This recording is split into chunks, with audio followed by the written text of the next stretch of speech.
So, some of the other jaw accessories that fit onto the Axminster Chucks we have in front of us here. So, these could best be labelled as spigot dovetail jaws. Why do I use that terminology? Let's go with the biggest one just to give you an idea. We have a dovetail outer shape on the outside edge. On the inner face we either have something with a serrated tooth or a flat tooth, dead parallel.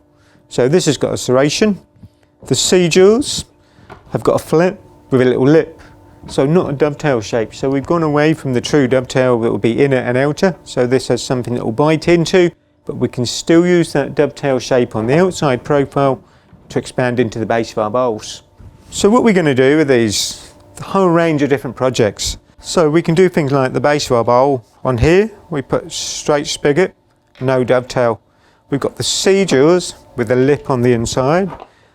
Even though it's got that tiny little foot, that's enough actually to hold it. We can do the key up, we can grip that nicely, okay? So that straight foot will work very nice on there. Other projects we've got along the back, so things like a box, egg cup, bud vase. And as we already know, we can do something like the dovetail on the base of a bowl. So one type of jaw can become very versatile to do a range of different things. So we're gripping cross grain for the bowl blanks.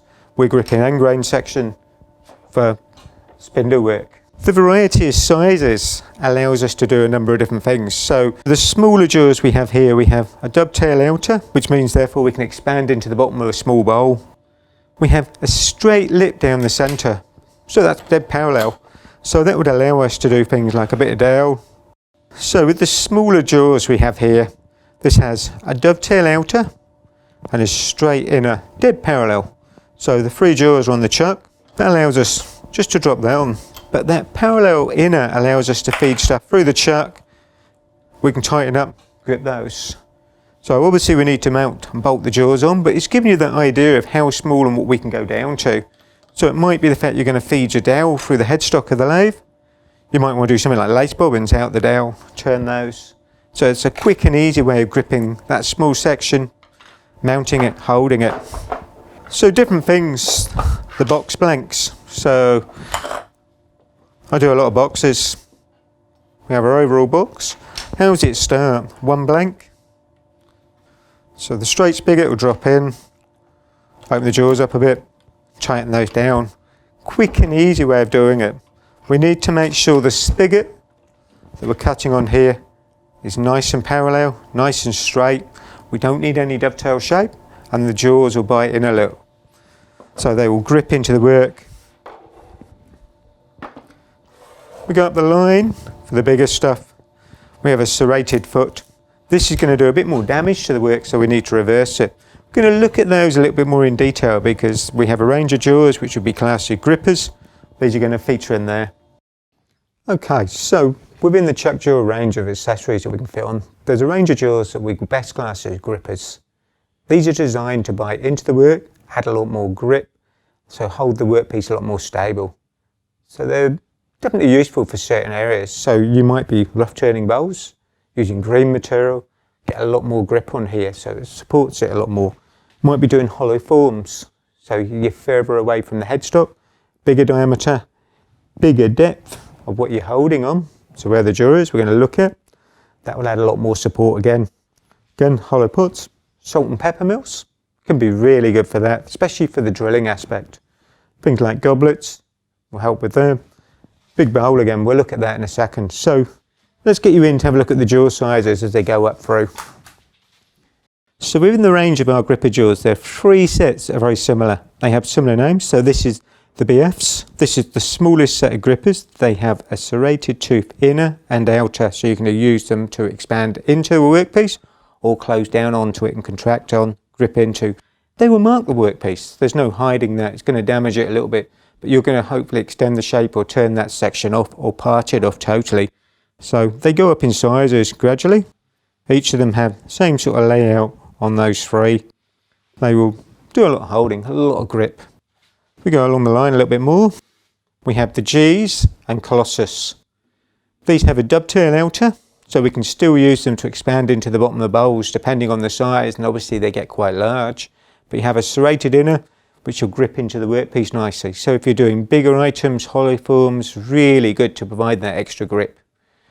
So the last set of jaws we have out here, this is Piranha. This has a very long, deep section.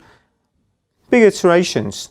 This is great. I find this useful for doing things like salt and pepper mills because you get a lot of grip when doing the drilling. Also the scope of the fact you can load stuff directly into the centre, maybe drill a hole or whatever else you're trying to make with it, but very useful. You still have a dovetail section, top and bottom, so you can use that to grip bowls with. I'm going to look at a few of these sets on the lathe and give you the scope of why we use them and where. Okay, so on the lathe we put the chuck. We have a set of gripper H's here, so these are 2.5 inch diameter, 60mm internal.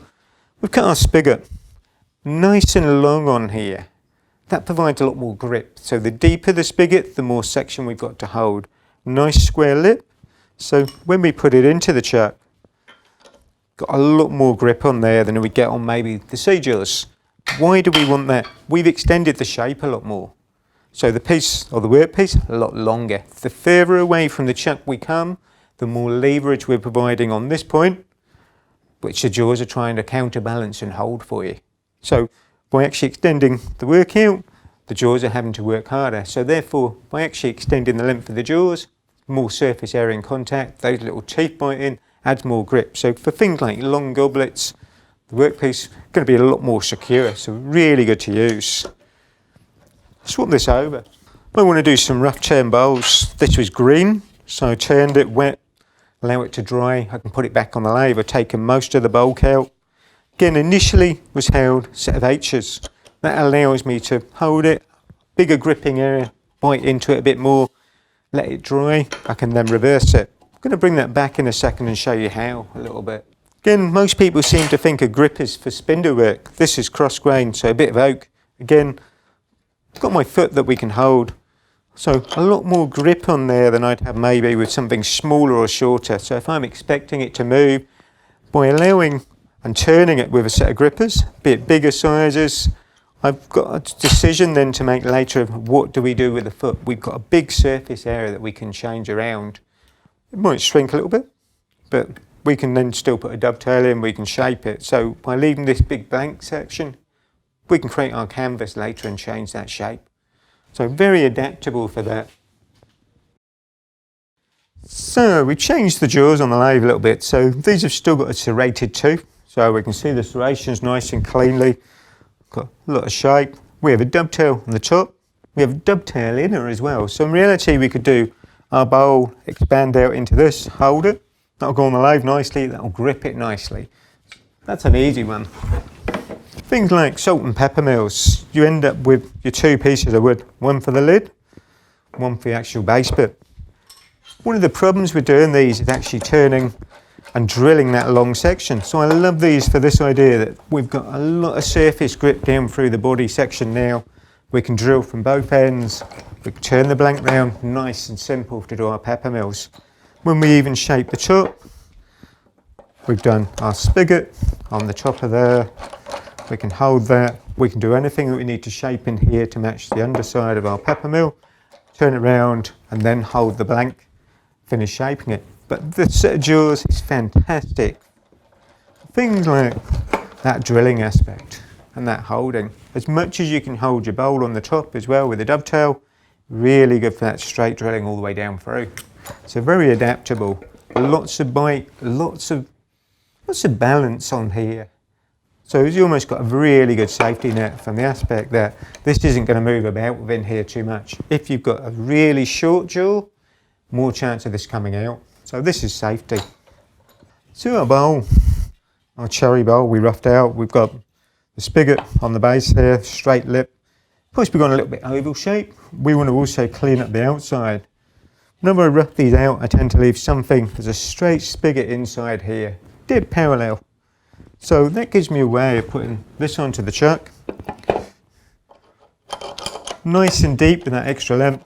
We can close the jaws down. Gives me a way of gripping it. I can check the line up. Might want to go over a little bit more.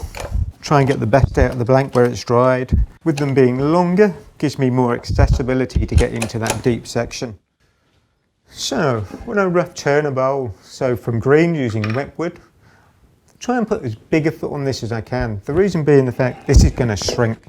So this has shrunk across the grain.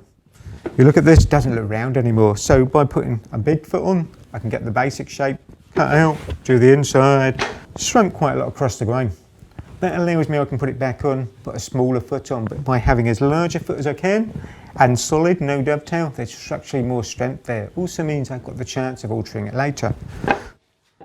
Exactly what we did with the large piece of oak here. So massive big foot. This was rough turned, green, let dry, still nice big foot. This was turned, set a Colossus. Really big, adds more stability.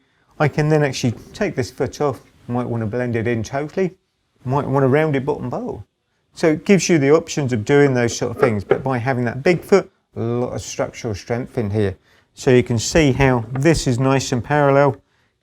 Allows the grip to bite in, a lot of support on that.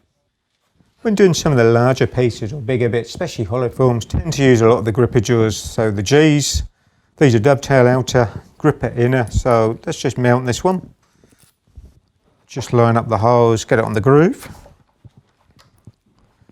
Tighten that up. So this allows us to do things like our hollow forms where we've hollowed through small opening on the end, so this will fit nicely in here. Lots of surface contact again, big diameter will provide lots of grip, so the further out we come, add a lot more support. So got that.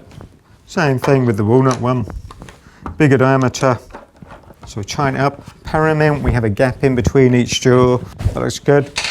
A long way off, so the further we're coming up the chuck again, the bigger diameter, all those things start to add up to want something a bit more beefy to hold that bit of wood in place, stop things moving about. So a lot more surface area to grip with. We're gripping on true circle, and the aspect we've turned down, we're level with the chuck body. But really the aspect, the more we extend, the more support this is going to provide us. Okay, so I hope you've enjoyed watching those videos. So that covers the range of chuck jaws that we do. There's more to come along those lines of different things you can do with. The jaws we've looked at will fit any of the chucks that we've made over the last 40 years. So everything is interchangeable between the chucks. Hope you've enjoyed it. Thanks for watching.